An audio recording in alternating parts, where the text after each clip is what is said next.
मोहम्मद बिन मुरसल की मां से कहा, सिर्फ 20 मिनट बाकी हैं फांसी में। आप क्या महसूस कर रही हैं? मां तो मां होती है। आंखें खुश्क थीं, सांस जैसे चलना भूल गई हो, ज़बां बंद हो गई और दिल पे पत्थर रखकर अपने बेटे को फांसी के लिए रुखसत कर दिया।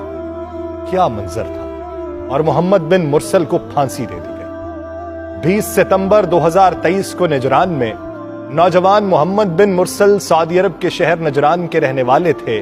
मामूली सी तलखी के बायस उनके हाथ से उनके एक कजन का कत्ल हुआ। उनको जेल हो गई। जेल में कुछ अरसा गुजारने के बाद अदालत ने कसास में उनकी गर्दन उड़ाने का हुक्म सुना दिया।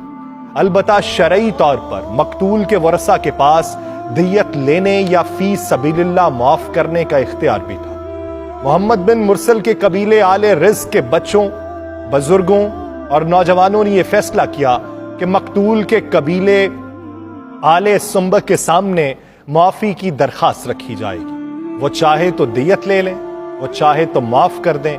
यह दरखास्त रखने का जो अंदाज था ये इतना मुनफरिद था, ये इतनी आजिज़ी और फरियाद लिए था कि पूरे अरब मीडिया का ये मौजू बन गया। मोहम्मद बिन मुरसल के कबीले के छोटे बड़े बुजुर्ग बच्चे सब मकतूल के दरवाजे पे पहुंच गए। मकतूल के वरसा को बुलाया गया। उनके सामने कबीले के सरदारों और शेखों ने, जवानों और बच्चों ने अपनी अकालें, चादरें, लंबे जुब्बे उतार कर मकतूल के वरसा के कदमों में रख दिए। इज्जत और फख्र समझे जाने वाली चीजें और अशिया उतार कर मकतूल की चौखट में रख दी गईं।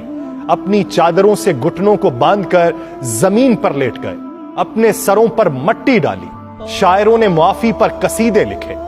मकतूल के नन्हे बच्चे ने यूं मुआफी की इस्तदा की कि जिगर कट जाए और जितनी चाहे दियत की पेशकश की गई।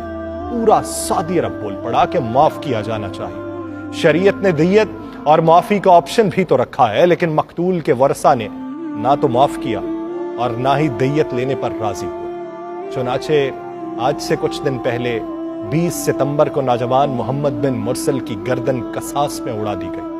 ये पहला कातिल था जिसके लिए पूरे मुल्क में मगफिरत की दुआएं हो रही थी। लोग हमदर्दी का इजहार कर रहे थे, लेकिन दूसरी जानिब कानून अपनी जगह कितना मजबूत था कि सब कुछ होने के बावजूद भी नाफिज होकर रहा। लेकिन वो कौमें तरक्की करती हैं जहां पर कानून किसी के लिए दो राया ना हो, जहां पर कानून सबके लिए बराबर हो, जहां पर शहजादों के लिए भी कानून वही हो जो उस मुल्क के एक आम बासी के लिए।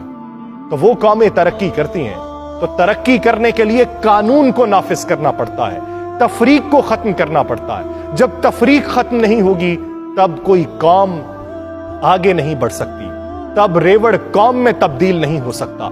वो हुजूम तो बने रह सकते हैं, कौम बनने में वक्त लगता है।